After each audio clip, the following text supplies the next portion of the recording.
Extra. Daniel Ward here. Today we're going to have some fun with chord shapes. Simple chord shapes like this C and this F here.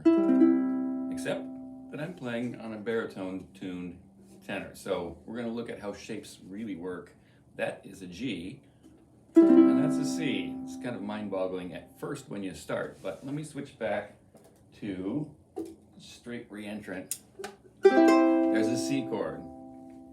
Here's a G chord. Now I'm just going to follow in the lesson here. Here's an A. Here's a D chord. And here's an F. Those are the open shapes that create all chords for ukuleles and also guitars, believe it or not. So these are the open shapes, major style. And all the other chords are made from those shapes, believe it or not. Now if I do that on a baritone, I get G, D, E, A, and C. So it seems confusing at first, but it's exactly the same shapes. It just put us in a different key each time. Let me go through and play some minor and seventh shapes. Here's a C minor. Here's the C7. You probably know your G minor and your G7, of course. A minor is super easy. A seventh, D minor, and D7. Here's F minor, which is a little different. Keep your thumb behind the neck to hit that one. 1, open, 1, 3.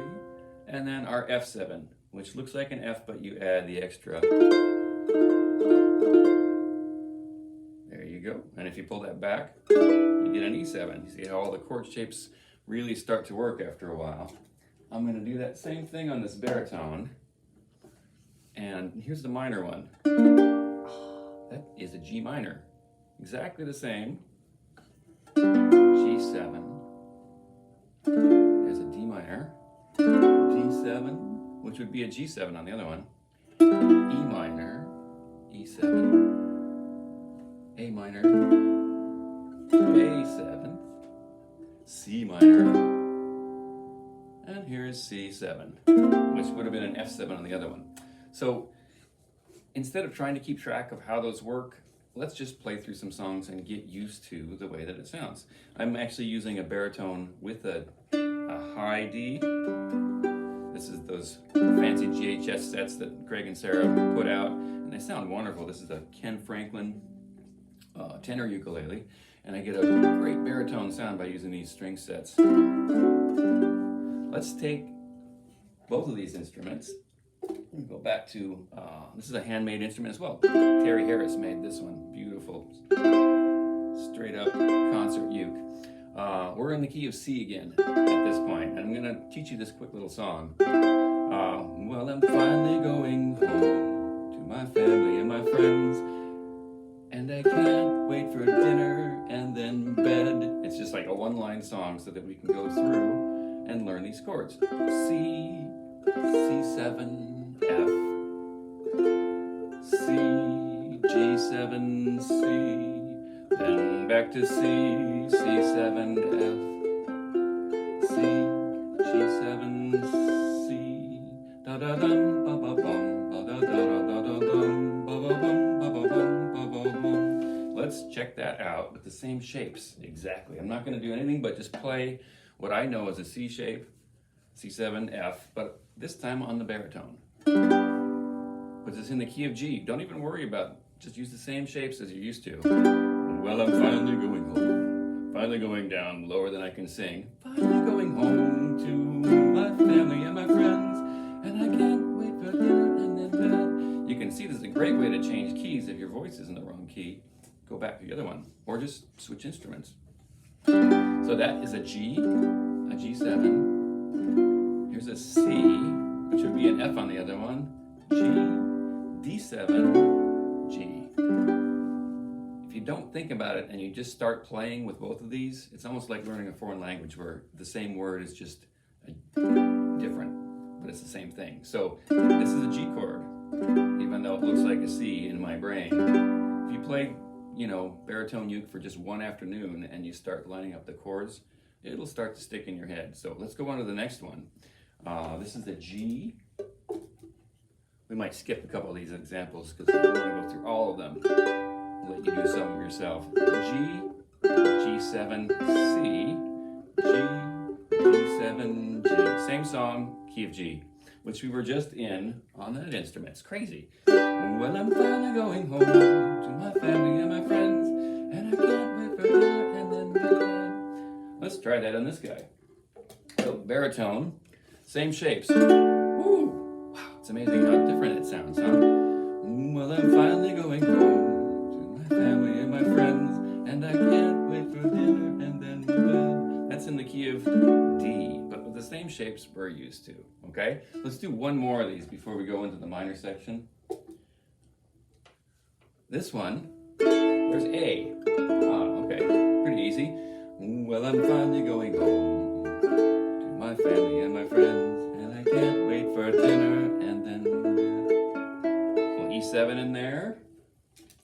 This guy, gonna put us in the key of E, which we hate when we're on that instrument, but now it's super easy. Well, I'm finally going home to my family and my friends, and I can't wait for dinner and then bed. There's a B7. They're actually a fourth apart.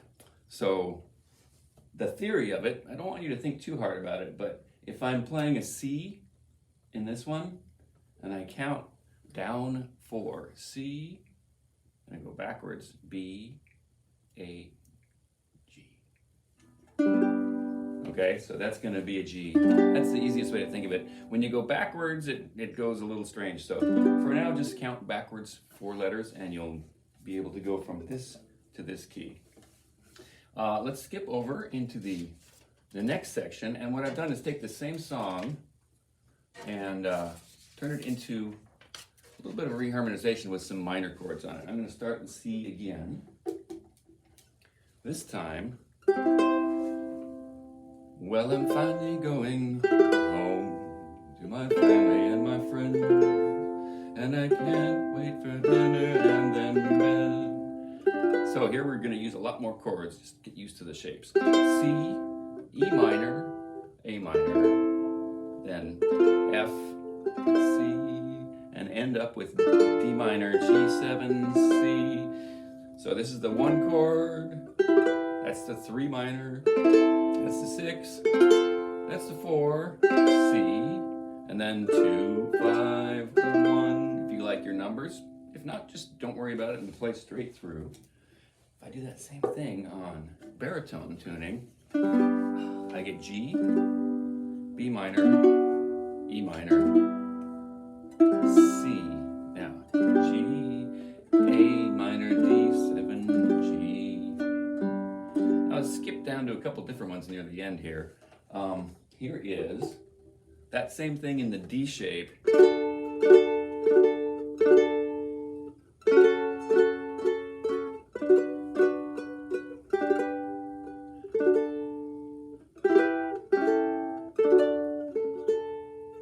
So this is D, F sharp minor, then a B minor, little bar there,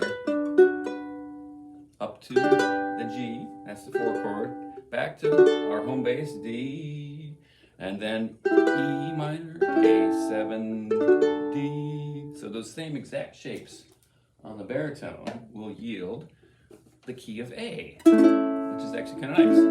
And then here's a really easy way to play C sharp minor, which is normally an F sharp minor, F sharp minor, up to D, A, B7, E7, A. So it takes a little while to just go back and forth between these 2 instruments and memorize which chord is which. It's actually easier than trying to count back and forth. You just play a couple songs till you get really, really used to it, okay? And you'll be amazed what can be learned. I even have this guy. Check this. This is a Tanji Manini. This is a sopranino ukulele, and it's up another 4th between these 2 guys. So suddenly, that's an F, but it's in the C shape. And this is a great instrument too. So that's F, B B flat, which looks like an F, and that's a C7, which looks like a G7. So don't get too crazy, just follow the shapes and then start writing songs. You'll be amazed at what happens when you take a different tuning on these instruments, but with the same shapes. Enjoy.